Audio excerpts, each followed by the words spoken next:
Hey, sneak attack, everybody. Welcome to another episode of the Guest Quest, the tabletop role play community interview show brought to you by the Gimme Delude podcast, the Dungeons and Dragons 5th edition actual play podcast that doesn't have the cultural cachet to be on the official WotC podcast, but does have the marketing value to talk to them about their book. So, speaking of which, joining us tonight are the very good sports, Greg Cheeto and Shelly Mazanoble. Question mark? Question mark. Look, I grew up in Florida and Texas. I'm lucky I got Greg right. I had to practice that before the show. So they of course are the hosts of Welcome to Dragon Talk, the official Dungeons and Dragon podcast, as well as being accomplished writers and podcasters and producers in their own right outside of the WotC world. And very specifically, they're here tonight to talk about their new book. Welcome to Dragon Talk, subtitle that I had the notes written down just 2 seconds ago. Welcome to Dragon Talk, inspiring conversations about Dungeons and Dragons and the people who love to play it. Greg and Shelly, thank you for joining us. Very excited to be here. Thank you. Yeah. We haven't been streaming in so long. I'm excited to get back to it. Well, neither have we. So you're easing into the kiddie pool for sure coming into this one. So that's very good. We appreciate you joining us. Joining me tonight to talk to Greg and Shelly is... I am not used to going first. I know, right? I am Anthony, who plays Babatunde on the Gimme the Loot podcast. Guys, Jazz may pop in a second. When we do, let's all give him a hard time for being late. Harland is in another city. Jamie had crunch, so he couldn't be here tonight. We do, even though we are a very small time stream, more focused on the podcast side of things, we do like to treat cast members' absence like a news anchor who's not there. So they'll be we just don't have the replacement anchors yet. So Greg, Shelly, thank you again. So you guys, tell us, how did I guess question number one is, how did you guys end up as co-hosts of Dragon Talk? A good question. And as we were Dragon Talk, and we did a little history of Dragon Talk, as it turned, really knows how any of this started and why I will. But here I am, still co-hosting this podcast. But really, yeah. Getting a little bit of skips on your audio still, Shelly. I apologize. I am not sure if that's on our side. Let me see. Greg, were you hearing that, or is it just on our side that we're... I was, yeah, it's every other word and then faster and slower. Yeah. No. Okay, see, now your network connection acted like it was better.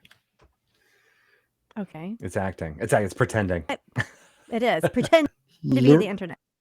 It's role play. It's role play at its best. It's luring us into a false sense of security. Deception. Insight checks, everybody. Nice. Well, I can jump in and try to answer while we figure this out. What do you think? Well, we started almost accidentally, as we figured out, as Shelly was trying to say, with her internet going in and out, it was not an intentional thing. There was the official Dungeons and Dragons podcast. It was actually the same feed that Acquisitions Incorporated started on back in like 2008, 2007 in their live plays. And various people picked it up at various times, talking about D&D design or whatever things were happening at the time.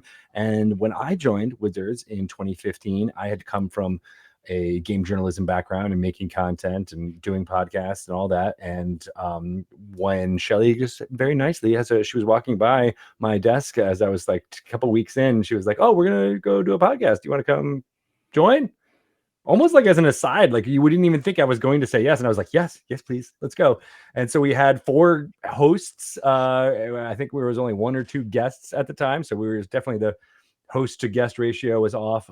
And we had a great time. We had a really great rapport. We made each other laugh a whole bunch. And over time that developed into us wanting to rebrand and develop the folks that we were bringing on to the podcast, inviting more people outside of the building of Wizards of the Coast. There's tons of interesting people within Wizards, but there's also a lot of folks without the building who have done amazing stuff and were inspired by Dungeons and Dragons. And so we started inviting them, and then the floodgates all of a sudden opened up, and we started talking to Hollywood directors, actors, storytellers, authors, streamers, podcasters, all of these folks who cosplayers, educational professionals, map makers, cartographers, visual artists, anybody who had D&D as an inspiration in their lives. And we realized just how much of a breadth of backgrounds and talents and skill sets everybody has. And we really wanted to bring forth this idea that Dungeons and Dragons isn't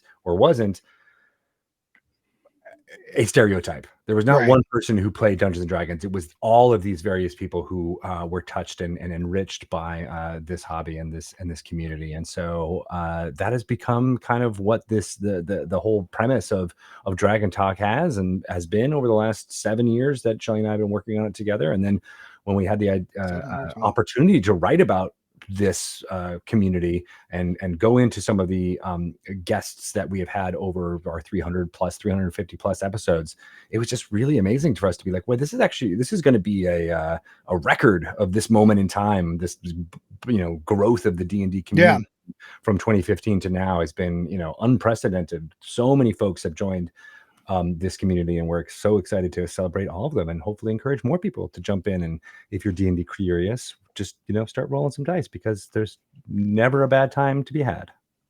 Certainly not. And it is such a cool window to look at, because I obviously the game has got a much broader history, but I think that the lens of the time period that you guys are examining at is really where that diversification starts to occur, and where you start to get a little bit more breadth and variety and different voices kind of jumping in and adding some real dimension to it, which is really cool. Anthony, I'm still going to make you ask questions, even though we didn't roll initiative. So yeah, no, I was just muted. There was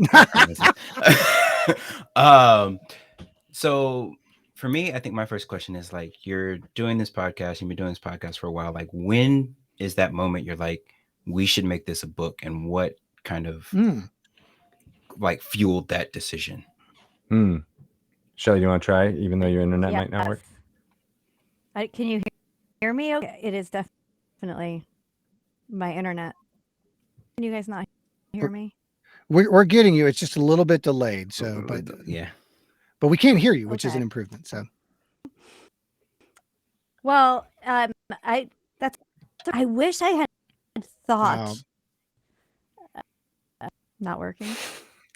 No, it's as soon as you start talking at a regular speed, it goes, no, she has to say one word at a time. That's what it's doing to you. Sorry. That's okay. I'm going to the internet. Greg, you want to answer that one too? Sure, I'll jump in. You can just be there and smile and be like, yes, well, +1. Well, it was actually Shelly had written 2 books previously around this idea, right? That you don't have to be a certain type of person in order to love Dungeons and Dragons, and how she came to it late in life, and was approached by an editor at the University of Iowa Press who was a fan of both D&D and Shelly's previous books. And we were a little bit amazed. We're like, is this legit? Is this real? Like, do people really want us to write about the D&D community? And she did. She was a real person. We found out we were not being catfished in any way. And it was really exciting to be like, oh, let's write this proposal. It's really kind of, I don't think the two of us, obviously we have our full-time jobs at Wizards trying to get the word out about Dungeons and Dragons, but we didn't think of a book around the podcast in general. And in some ways, the proposal that we came up with isn't just about D&D. It's about the community, and we wanted to focus on that and show the breadth of people that we've interviewed and where they came from and what touched them around this game. And so it became this love letter to the community, and wanting to show different aspects of how they were impacted by this game, and did it that way. So yeah, it really just was the opportunity came, and we're like, let's seize it. Let's write about this and show our kind of mark on how this small little podcast that we've invited people on to come on and chat has impacted both us personally by their stories, as well as hopefully the rest of you out there listening. No, that's really, sorry. Speaking of internet, something just dinged at me, and I am like a cat. Like, oh, what happened? No, that's fantastic, and I think that's I think that's one of the things that's really intriguing about the podcast as a whole, for that what you guys do. That it's not just a marketing piece for WotC. It really is about engaging with the creators that are out in the space. Diving into the format of the book a little bit. Is it? Mm-hmm. Is it profiles? Is it, about y'all's experience, about the overall structure, the history of the show, or is it more focused on, hey, these are some of the stories that we've encountered? What's kind of the shape of it as you kind of get into it? We start out with, because we realize that people may pick this up who don't have any, may not be as eternally online as so many of us are in the D&D community and know the ins and outs of it. So we start off with just talking about what is D&D, which is also really hard to encapsulate. And they go into our history with it. So we talk a lot about how, my upbringing, I wasn't able to play when I was a kid growing up because my parents were Catholic and thought it was the devil's game. And many actually of the stereotypes that we come to reject throughout Dragon Talk, my mom thought they were true. And so I wasn't able to play until much later. Shelly similarly talked about how she came to it late in life, and then, how our paths crossed and met throughout it, and what we did with the for our day jobs. And then we go into 29 essays, which each of us write from different perspectives. So about a particular guest. So I wrote about like Matthew Lillard and introducing him into this D&D community. He was a D&D player for a long time. We talked to Omega Jones and how he has used bards and his powerful voice so much to mean something within the community. Shelly talked to Steve. Well, we all talked to them, but we had different essays from our point of view. So I wrote some, and Shelly wrote some, and that way it kind of felt like a podcast because we were able to share personal parts and personal stories of why one particular interview or one particular character interview like touched us and made us want to kind of expound upon.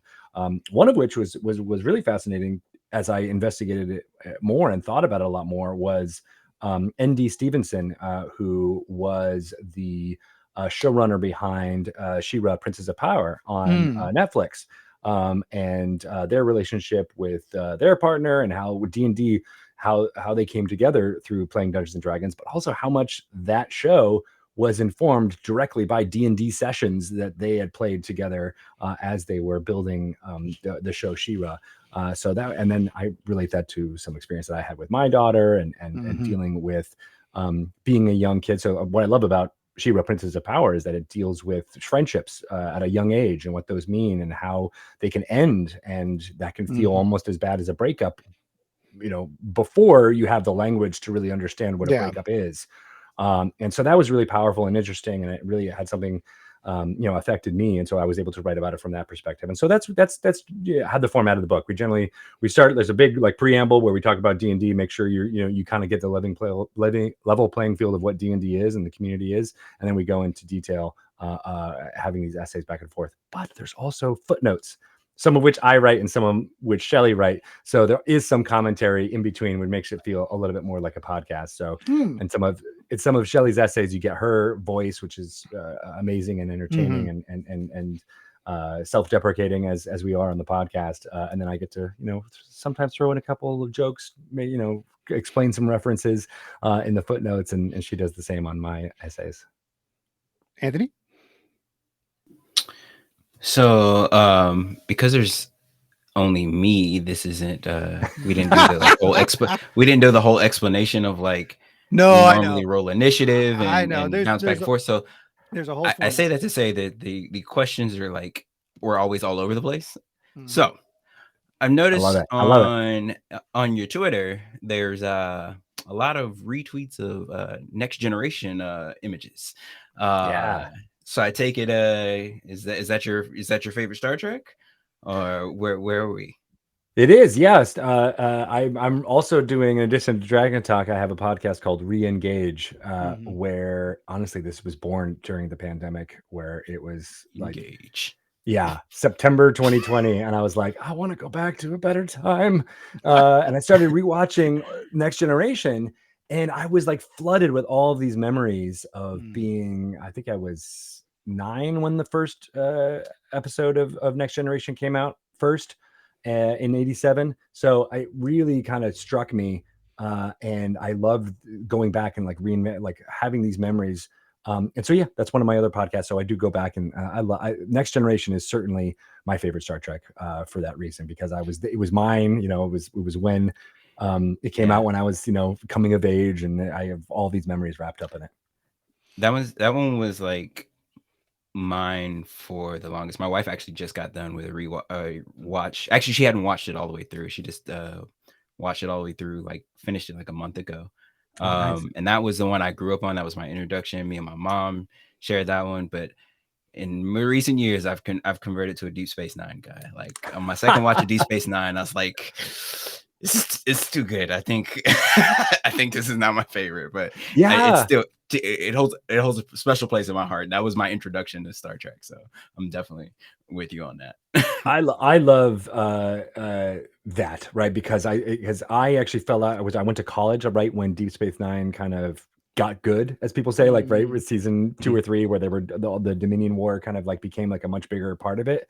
That's when I stopped watching it. For some reason, I just got busy with life and college and readjusting and doing theater kid stuff in college. Right. But I'm actually really, because so many people have said that, and I loved what I saw of Deep Space Nine early on. I just never got all the way through. And so I'm excited, actually, perhaps if when we were in season 4 of Next Generation right now, when we get to the end, I want to go right into having that same looking backwards and feeling like what it was like when it first came out, because the 90s were very iconic for many people, and Deep Space Nine is very iconic in that. But then it's also great to like go back and look at it with our older eyes now, right? It stands the time really surprising well. I just did a rewatch of both, because we were talking a little bit about podcast editing before we get on, and one of the things that keeps me from going completely bonkers is having something over here moving around that I can occasionally dip out and glance at. And so, you know, rewatched all of the Star Treks. Star Trek. Shoot, I'm sorry, I'm talking about Deep Space Nine and Next Generation. Didn't go into Voyager yet, but yeah, it was had to remove that from the background edit watch, because that was, I just kept getting pulled away and kept getting engaged, no pun intended. So I just recently discovered the new Treks. Like I just now started dipping into Brave New Worlds, the Discovery and Picard. Did a few seasons of Discovery, but haven't jumped in the rest of them yet. I got to do that. Brave New Worlds is great. Discovery really finds itself in season 3, I think, when they spoiler alert, go to the future. Nope. But yeah, well, they all die at the end. It's okay. They all die at the end. And there's dinosaurs. I was really super surprised at how good Brave New Worlds was, man. That I really, it's got such a cool energy to it. So yeah, I've heard that too, and I got so burned by Picard season 2. I was like, I need to take a break. I need to take a step back for a little bit, but I will get into Strange New Worlds for sure. Yeah, I just now have circled back around to Picard, and I'm like, I can see the dourness that would turn some people off from this. It's definitely got a Logan meets Star Trek vibe that I don't think a lot of people are looking for in that particular type of media. But we're here to talk about your D&D book, so lest we turn this into an interview about your Star Trek, Star. See, but that's the thing. We're all well-rounded. We've got lots of interests and lots of things, and I think that is very true. Well, look, and they all should absolutely inform each other. You know what I mean? And that's why I was so excited to see Spelljammer come back, because it was like, oh, see, I love some. Hey, Shelly's possibly back. Don't know. Oh, it sounds like we can hear you this time. Really? Yeah, hang on. I'm going to let's go video, settings, general. Let's see, show hold non-video on. participants there. There we go. Okay, cool. Boop. You're back. All right. And she's back. I wasn't back. I've been here. What? We decided accidentally cast invisibility. we decided to instead of talking about your book, talk about Star Trek for the next 45 minutes. Oh, So okay, good. Sorry. No, that's good. That's good. Hey, Lee, thanks for joining the chat, buddy. Hey, so this isn't your first D&D book or about D&D communities. Since Greg has had the floor pretty uninterrupted for the last 15 minutes or so, I've done a great job. Done a great job, Greg. Oh, your previous book was Conversations of a Part-Time Sorceress, A Girl's Guide to the Dungeons and Dragons game. And then before that, Everything I Need to Know I Learned from Dungeons and Dragons, One Woman's Quest to Trade Self-Help for Elf Help. We recently had Kat Kruger on to talk about her D&D self-help book or D&D oriented self-help book. I guess the question would be, what do you think about D&D lends itself to that being a good vehicle for communicating that kind of writing? Were those aimed at a younger audience, or was that just in a kind of a broader elf help book? No, well, I guess I would hope that at all ages could benefit from the books. But mostly the first one was Confessions of a Part-Time Sorceress. And that one was spurred because I came into Dungeons and Dragons very late in life as an adult and as an employee of Wizards of the Coast. And they made me play. They said, in order to do your job, you should learn how to play this game that we are paying you to market. I'm like, ugh, okay, I guess. Well, I was wrong. I did not think that D&D would be a game that I would enjoy. As I like games, I like party games, I like card games, I like board games, but I just thought that D&D was a little too steeped in fantasy, and if I didn't have a love of the fantasy genre, it just wouldn't be appealing to me. Right. But little did I know, it's a storytelling game. It's just hanging out with your friends. It's making up characters and going on these amazing adventures, which is what I just do, which is something that I just love to do as a writer anyway. So I was convinced that there's obviously more people like me out there that have been wrong about this game and that think that there isn't a place for them in this community. And so the goal of that book was to really show a different audience all of the things that they could get from this game and from playing this game. And it really shouldn't be any different than your weekly book club or your weekly poker night. Why not just have a weekly D&D game night? And especially women, I really felt like if this is a game that is really special, it could be very empowering for women. And especially for young girls too, because there's a lot of things that in the game that do make you feel very powerful. There's a lot of self-discovery in the game. There's a lot of safe spaces in the game where you can try out different facets of your personality or try out different parts of your life and just see what it feels like to be someone different in a very safe space. And that is actually, that is true for many people. But I often think about one of our guests, Megan Connell, who's a therapist, and how she uses Dungeons and Dragons as part of her therapy. And one of the stories that she told was that she had a group of teen girls that she were in her practice, and she ran D&D sessions for them as part of their therapy, and how she really saw this incredible growth in these girls and how it's really hard to be 13 and say no and to stand up to someone, but they were doing it in the game. They were seeing that happen in real life as well.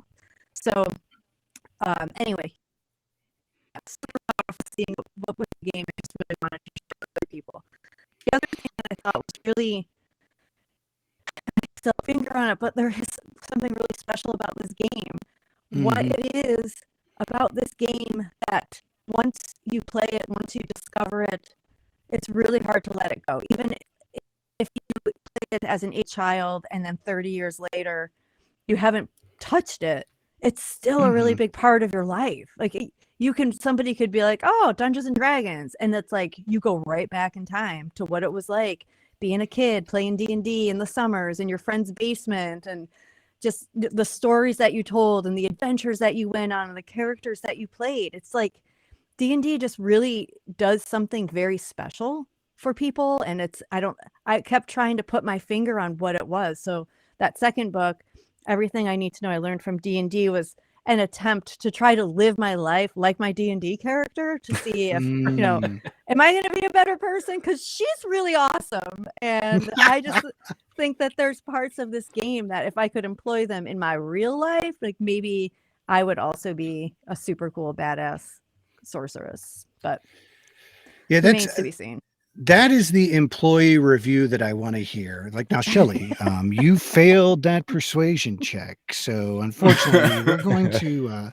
No, that is really cool, and that was that's been one of the more fun parts of coming back to the game myself, is my, getting my daughter involved. Like, my son came to me. The two things happened the same week. My son came to me, was like, "Hey, Dad, have you ever heard of D&D?" And I got invited to be on a D&D podcast, and I was like, "Well, now I have to start all over again." And I told my son, I was like, "Look, we can do a home game, but you got to get your mom and your sister to play." He's 10, she's 17, and you can imagine the enthusiasm that a 17-year-old girl might bring to playing D&D with her brother. But once you got over that kind of initial teenage growl, she dove in with both feet and has absolutely loved it, engaged with it, and been just a fantastic table partner for him. And it's been a really, it's a blast, and is something that I will always cherish, kind of that getting to have that opportunity as a family group as well. So, yeah. Anthony? First things first, I'm gonna give you a hard time. You dive with your hands. No, I'm just... You can do a jump in, yeah. You've seen me. Like, there's no dive I do that's not a cannonball. All right, like you're getting the best here from the shoulder. He goes butt first each time. Exactly. So, my question is for both of you. Do you prefer being a player or a DM, and why? Well, I like being a DM. I find it helps my ADHD brain. If I'm a player, I can sometimes, if the focus isn't on me, I can sometimes just become distracted too easily, and just start waiting for the time to act. I don't want to overshadow or always be in control, so I always kind of drift off a little bit, unless there's something that's super engaging for all of us, which oftentimes happens. But as a DM, I love feeling that I'm always thinking about, I'm always listening, I'm always paying attention, I'm always looking, juggling three things in my brain at once, which is like what's happening, what I want to have happen next, and then like what just happened and how I can integrate it into what's going to happen next and all that. So all those tendrils I really, really love, and it feels very much like you are on stage or interacting with an audience in that way. And I love that. That said, it's exhausting. Dungeon mastering all the time. I sometimes just feel completely drained, and sometimes I'll have headaches and things like after that. So part of me was like, oh, maybe I want to go back to being a player sometimes and not be the always DM for that reason. But if you were to ask me point blank, like you just did, Anthony, I'd say DM is my preference. In a hypothetical situation where you ask the question you just asked, which I already just did. There you go, Shelly. Same question. This is a trick question for me, but normally I would absolutely say a player, because of all the reasons Greg listed. Like, I don't want a headache. I don't want all that prep time. I can't. And I had some bad DM experiences, and I just didn't think I just don't know if I'm good at it. And I like being a player because I just like being part of an adventuring party. I like to support people. I like to feel supported. I love the bonds that we make. I just want to cast fireballs and just light things up. I just want to show up and play. But I will say, and I just saw in the chat, DM Dracon, okay, I am you and you are me, because I too am starting a club for 4th and 5th graders soon, a D&D club in which I have volunteered my time and services to be a dungeon master. And the few times that I have played with kids, I will say there is nothing better. Mm-hmm. There is nothing better than DMing for those young kids. I never knew the fun, the joy. I would do it all day, and I can't believe I'm saying that because I have always been so scared of DMing, but there is something about kids discovering this game and like just seeing their little minds just crack open, and they're like, I can do anything. Yeah. Yes, you can. You can. I mean, the dice will tell you if you did it successfully, but you can try anything. Yes, you can. So I too would like advice for making D&D accessible to kids. So, but yeah, it's that was one of the funnest parts of when I started DMing for my kids. Is like, oh, they don't know all the tropes and puzzles.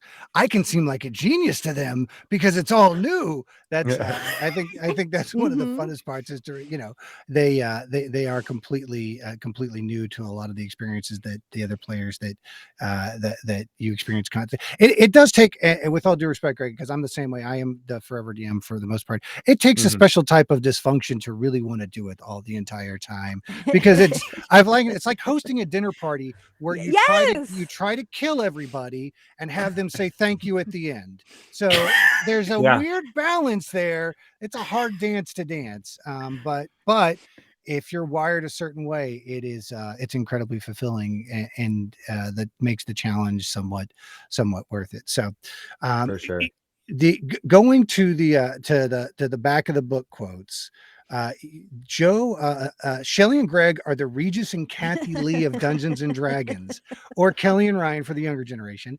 They've been hard at work collecting the backstories of the game's biggest names for long before its modern renaissance, and the book is a fun and heartfelt peek behind the curtain. Joe Manganiello, whose name I said wrong, please don't ever tell him.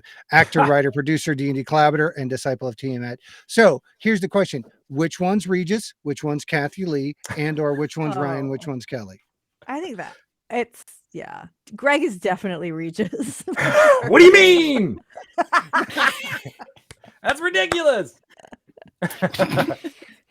Definitely he's Regis, but if it was Kelly and Ryan, I don't know. I might be more Ryan because I feel like Kelly's more in control. And Ryan's just kind of there.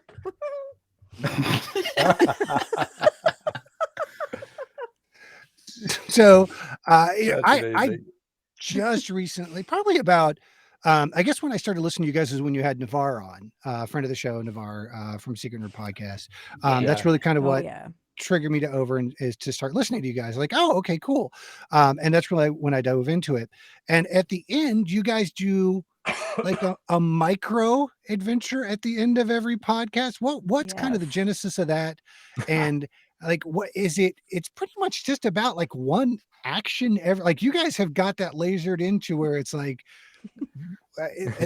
can you paint a little bit of a picture about that? Because I am so fascinated by how well you guys do that small of a slice and still make it engaging every single time. Because that is quite a trick. Thank you. Well, thanks. It came because we're really bad at ending podcasts. I don't know if you noticed that. It's the hardest thing in the world is to be like, okay, we're done now. Goodbye. Because we always want to say one more thing. We want to say thank you, or this has been really great. No, you've been really great. No, I don't know what you're talking about. We always start and end things with the smoothest transitions ever. And here, I don't know what you.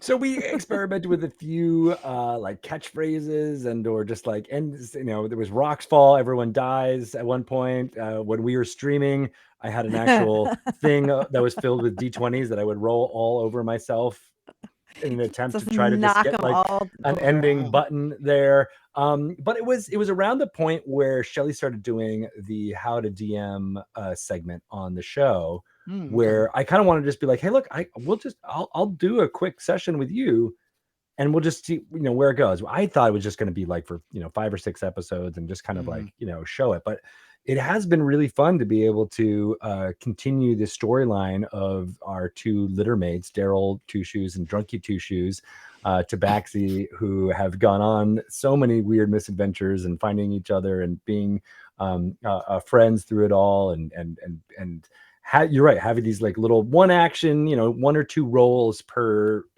5-minute session at the end of the thing. The problem is that we still are really bad at ending it. So we'll just be like, okay, good. I think now we're done. Thank you. See you next time. And then the slow fade kind of goes off because we're still always wanting to make each other laugh and have fun with it. But I'm glad. Thank you so much for saying that, because it's one of those things where you send things off into the void and you're not sure people are even paying attention to this storyline that's been going on for 2 years, I think, at this point, that we've been doing these little mini sessions at the end of the episodes. Yeah, it's joyful, I guess, is the best word that I can describe it, and that's really what I think makes it so engaging. So, Anthony? Yeah, I was thinking that they're going to be very surprised when Turner ends the stream by going, "Make stream end." Yeah, no. That's how we end our stream. We start with a sneak attack, and we end with push the button till it stops. So brilliant. Whatever works. Yep. So my question is about the new book. If and both of you might answer this question because you might not necessarily agree on the answer. If I was going to buy the book for one particular interview, which one would it be? And while you're at it, if you could tell us who your favorite child and or pet is, that would be awesome. My favorite child is both of Greg's daughters. I'll tell you. Don't tell your son. No, he's the best. I love him. Oh, one interview. Do you have an answer, Greg? Because by all means, you should go. I'm going to say one that we haven't mentioned in a while, and it's near the end of the book, so you have to read the whole book before you get to it. So. This book does not allow skipping ahead. It's true. But I really love each time I speak with B. Dave Walters. He is embodied so much about bringing folks into this community of playing Dungeons and Dragons.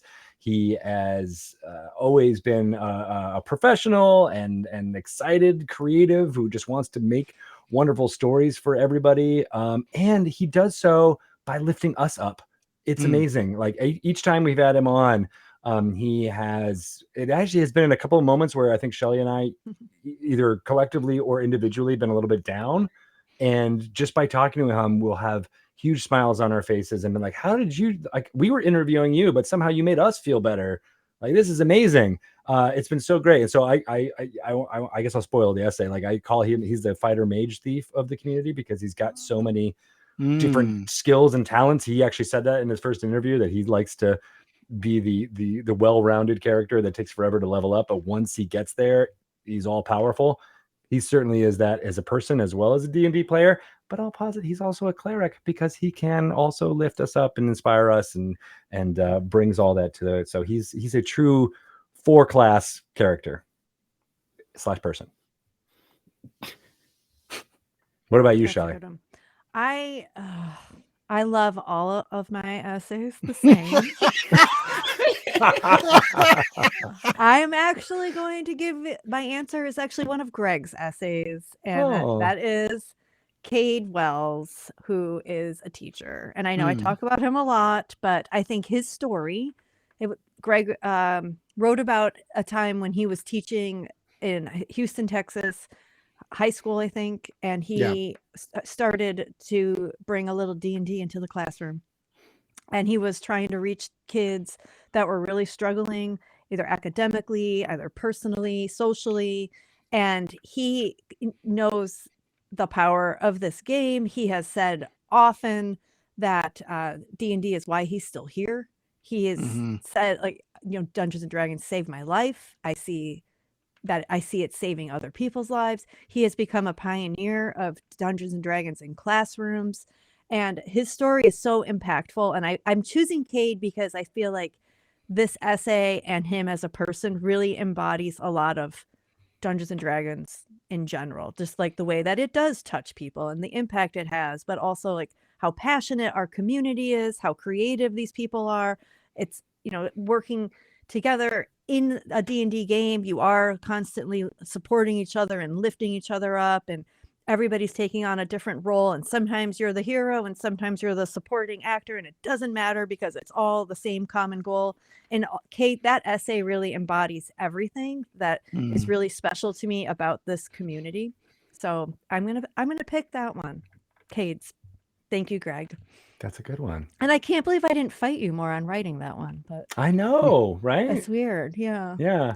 But Cade really has done a number on both Greg and I. So, like, I think every time we talk to him, we're like, tears, like he just makes us cry because of God. how inspirational he is. Yeah, He the stories he tells. is. My God, can you imagine him and B. Dave together? Yeah. I think they you would guys inspire each other. probably could make that happen. It feels like it feels like that is the inspirational turducken that you guys could put together. So we need one more. One more. Who get the Gamester Grow people in there? We're big fans of them. They're in the book too. Yeah. Oh right, yeah. We do our charity event supports coming up next month. Supports Game to Grow. We do a fantastic community PvP tournament. But we make other podcasts come in and fight for a championship belt to support Game to Grow. So it's called very creatively called "Gimme the Belt," because that's the kind of creative juice we got going at any given moment. It's branding. I like it. Consistency and branding. That's it. Thank you for So you called Dave a fighter, mage, cleric, thief. Speaking of classes, if you had your druthers, what would be? And I know, Greg, this is probably a trickier question for you, being a forever DM. If you had your what class do you typically lean to playing the most? What's your kind of go-to PC class or even multi-class as you kind of settle into play a new session? I was a player for a long time, so I don't want to. I'm more preferring DMing now. But my first character was a half elf ranger, and that was totally Tanis half elven. That was Aragorn. All of those tropes I loved from the fantasy I read in the 80s was just me trying to embody that for sure. And I still love that to this day. I love the idea of being an elf, being in tune with nature, being a little bit haughty, perhaps, which is weird because I actually just like being funny and joking around the table. I'm not usually very elf-like, but I think my aesthetic, my aspirational aesthetic is to be one of the Eldar. But I never quite get there because I will just make fart jokes the entire time. And I don't see Elrond making a fart joke, although it might happen in Rings of Power soon. We never know. You never know. They're taking a lot of creative license. Shelly, same question. Oh, you never forget your first love, and this is her, Astrid Bellagio, my elf sorceress. And so I chose an elf for my first character because it felt very fantasy. It felt very D&D. And I chose a sorceress because I just wanted to blow things up. And I just like magic. I just want to cast spells, and that role suited me. I do really like the combination of a tiefling sorceress as well.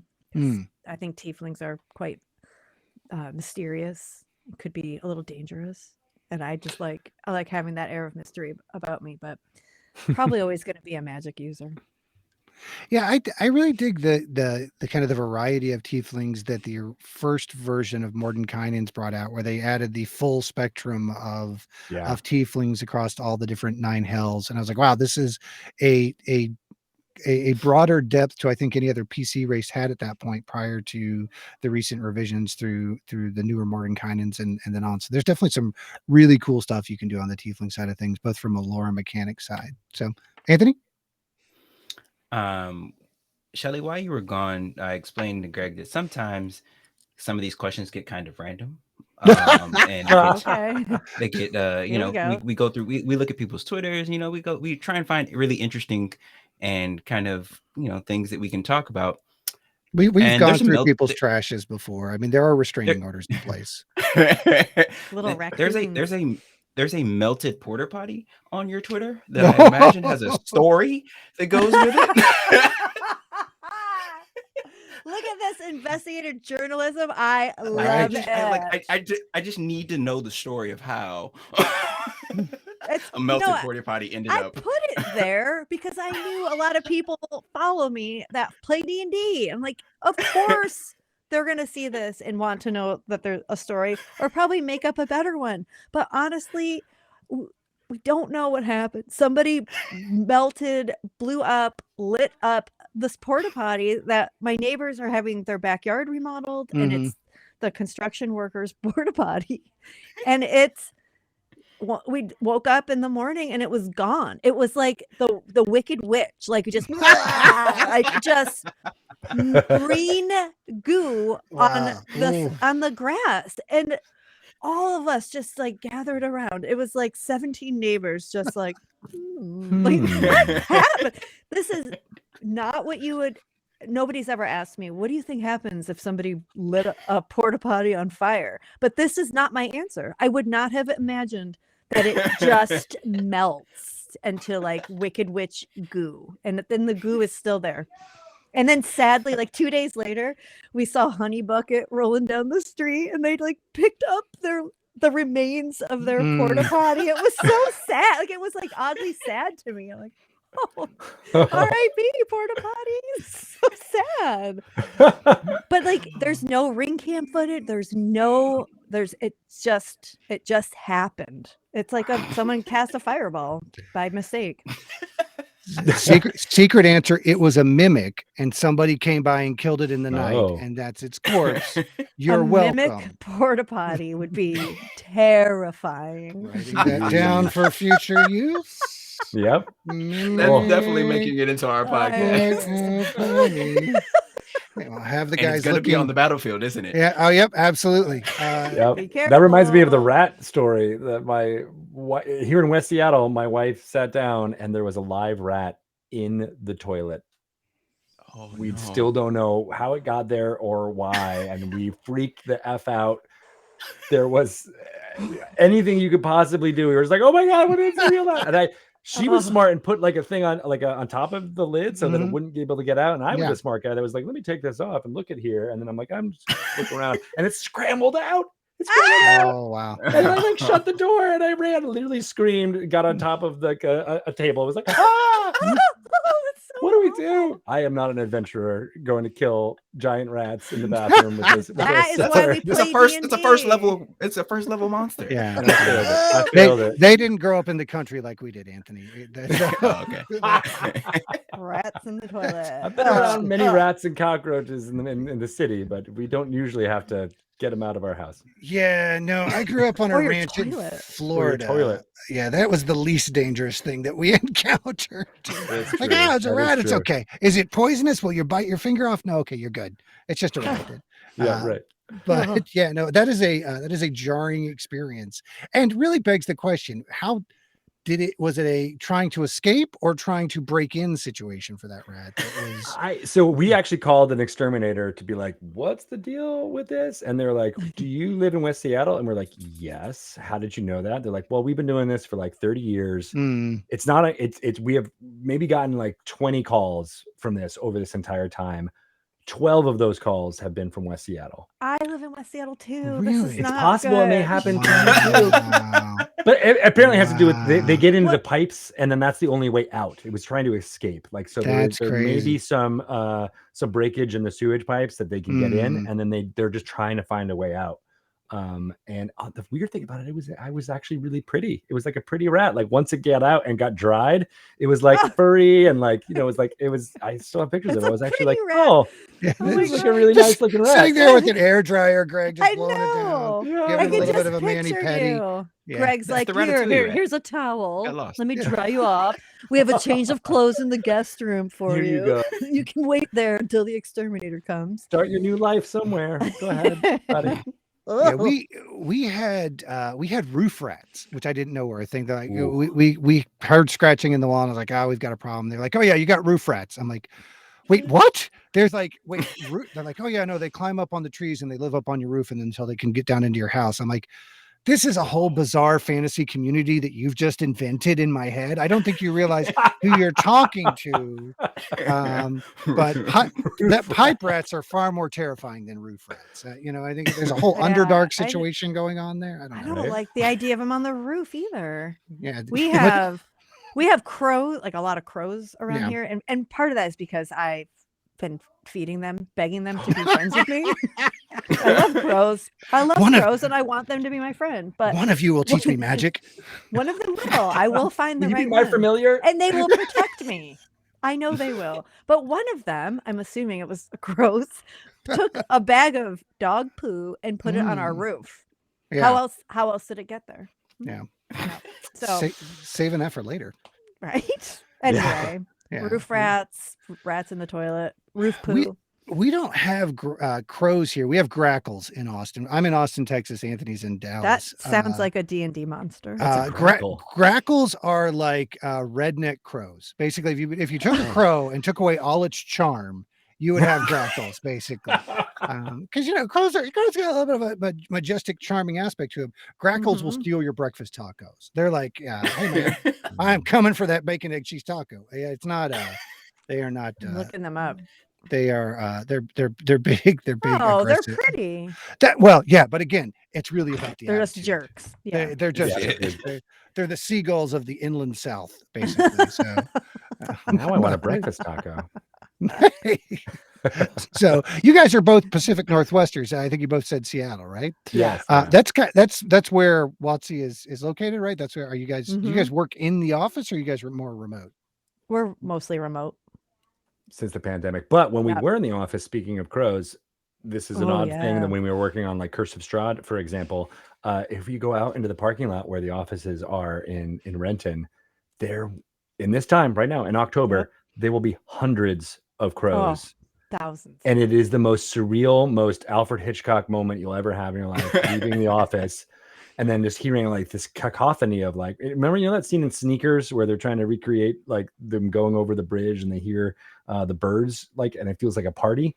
That's what it sounds like. It sounds like a dinner party outside, and there's like flying everywhere, every surface covered with crows. Don't know why they're here, other than the fact that we work on Dungeons and Dragons, and that Chris Perkins apparently killed one of their ancestors many years ago, and that's why they're there. But I just made that story up. It also gave you the opportunity to do cacophony as an unintentional pun. So there we go. Anthony, slam dunk. Critical hit. Both of you have mentioned you like to play like board games. Like, what are kind of your favorite like non-TTRPG type board games? Like, so my son is 9, so we play a lot of card games. We love Mysterium, and that's really good. He loves that one too. And then we like Dixit a lot. And we've been playing a lot of Throw Burrito. Oh yeah. Heck yeah. I am familiar. I have that, but haven't opened it yet. Oh, it's so fun. And then you have to get Throw Avocado to add to it as well. The accompanying. Yep. I know that this is a D&D one, but Dungeon Mayhem has never left the rotation. That has been a popular one. So those are the most played in like the last couple of months, I would say. But Dixit's always good for like even just like a before bed game. Yeah, Shelly and her family introduced us to Dixit, which I love. It's like art interpretation. The game. It's so good. So fun. Yeah, the most recent kind of D&D spin-off board game was Rock Paper Wizard, I think is the one I played most recently. That one was a hoot. I like that one a lot. And the kids really dug that one. We've been doing they have dove into Catan space most recently. So the fact that I can get both of them to sit through Catan has been a neat treat. So that's great. You guys obviously are you the ones who direct the guest selection for the most part? Do you guys get a little bit of direction from WotC on that? Or are you guys the driver? What is kind of the channel of how you guys ladle into the community to draw up that sweet content? It's all us. back in the 2015, 2016, it was me just on Twitter finding people that were amazing and doing great stuff. And you know, in many ways, just like cold DMing them or trying to get in touch with them in any way possible to be like, will you do this?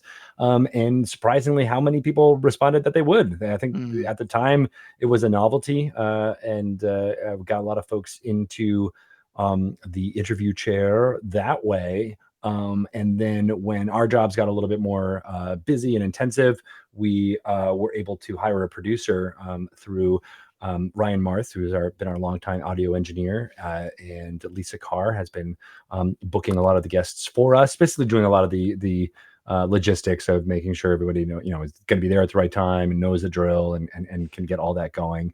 But she's been very instrumental in finding folks to talk about their experiences and going outside a little bit beyond the normal circles of even TRPG Twitter to be able to try to find new voices and people who are doing something interesting with the game. So it's been it's actually just been us as the executive producers of Dragon Talk making that all happen.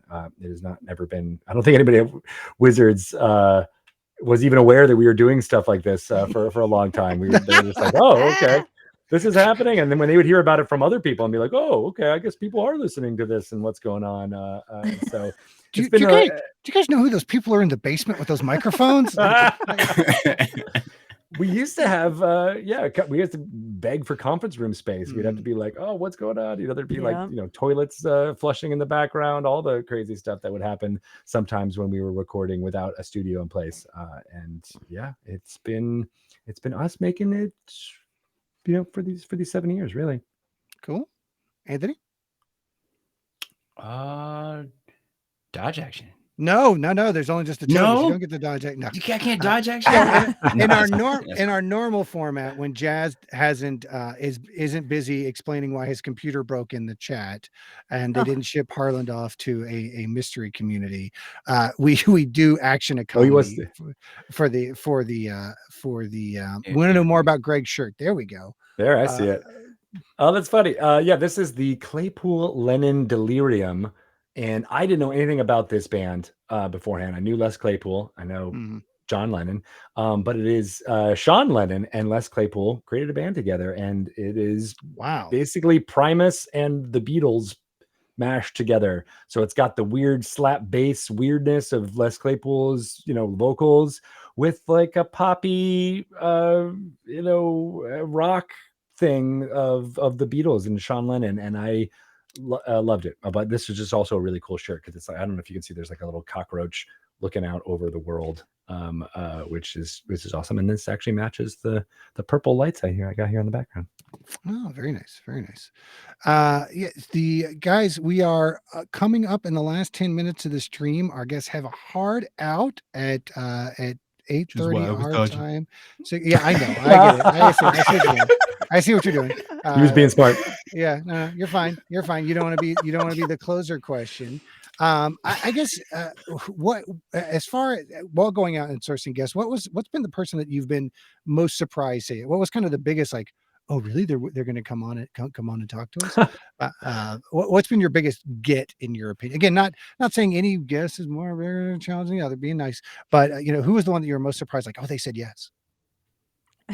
For me, it was Dan Harmon. When those awesome D&D community episodes were coming out, he said, yeah, I don't even know how we found him to ask him, but he said yes. We had a half an hour with him. It was super awkward. This was pre-Greg, so I think so. My husband Bart also works at Wizards, and he was instrumental in starting of this podcast.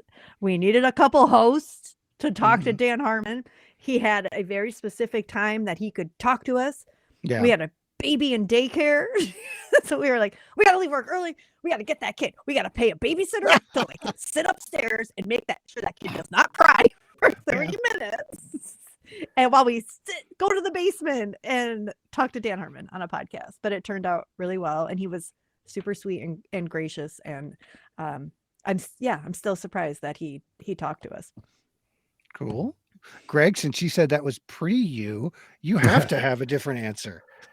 I do have a different answer, and it's actually not one that we Shelly wrote about Dan Harmon and that whole thing in the book, so you can get more details on that story in Welcome to Dragon Talk. Way to bring it back to the plug. Good job, sir. Yeah, right. Gotta go full circle, man. I'm a pro. But I think my biggest get is still amazing to me. Not necessarily they were big when we talked to them, and this was one of those things where I was actually surprised that they said yes. But we talked to John August and Craig Mazin from Script Notes, the Script Notes podcast, which is a screenwriting podcast. And they had some pretty big credits under their belt when we talked to them back in 2015, but they've been always effusive in their praise of Dungeons and Dragons and how they had played together. And so I just was randomly be like, hey, do you two want to come on our podcast and guest and chat about D&D? And they said yes. I still couldn't believe it at the time. And then, of course, they've gone on to do more stuff. Craig Mazin is doing the Last of Us series right now. He just did Chernobyl.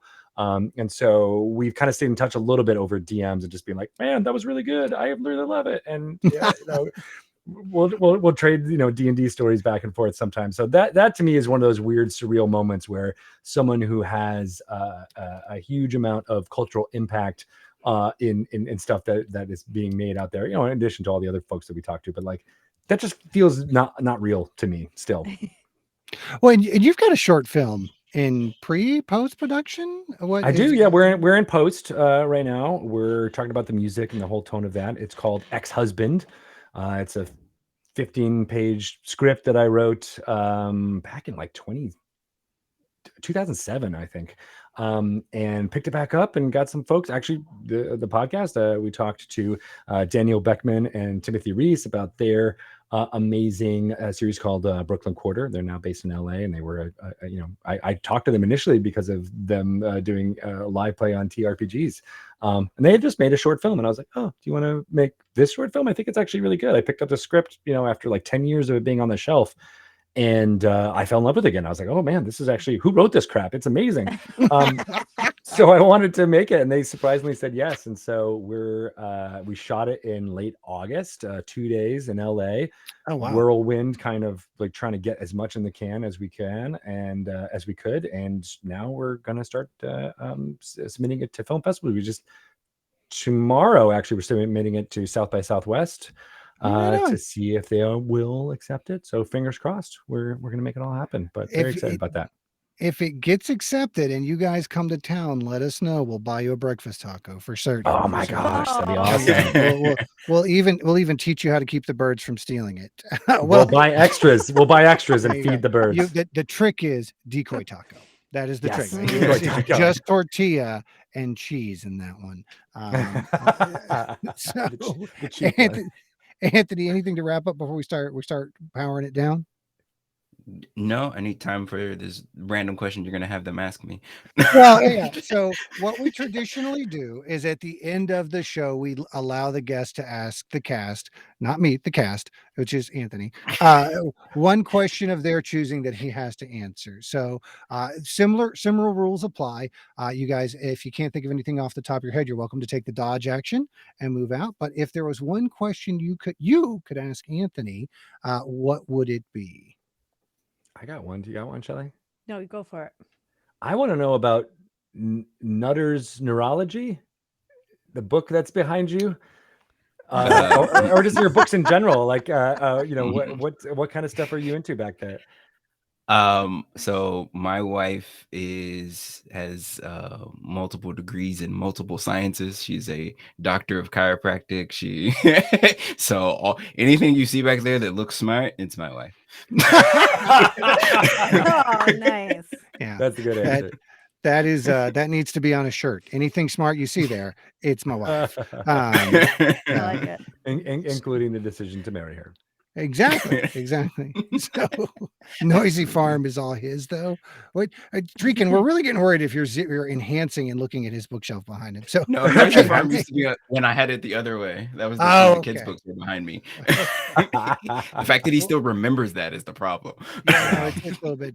Our bully is our biggest fan. So, guys, we're going to wrap up. course, you can find Greg and Shelly on Dragon Talk, the official Wizard of the Coast podcast, which can be found at all the places you find your podcast content. If you're watching the stream, it's because you've listened to our podcast, so we know you know where to go. So check out Dragon Talk. It is absolutely worth a listen. But also coming out December 5th, welcome to Dragon Talk, inspiring conversations about Dungeons and Dragons and the people who love to play it. A book that I am excited to jump into and read, because it sounds like you guys not only kind of go back through and talk about your greatest hits. I love the format that it's y'all's take on the and have written essays about those experiences. I think that's really cool, and can't wait to get to see it. Thank you so much for being good sports and coming on and powering through the technical issues. I know that can be frustrating sometimes, and thank you so much for keeping at it and hopping on. We appreciate it. Gang, thank you for tuning in as always. And once again, hope you enjoyed the stream. Make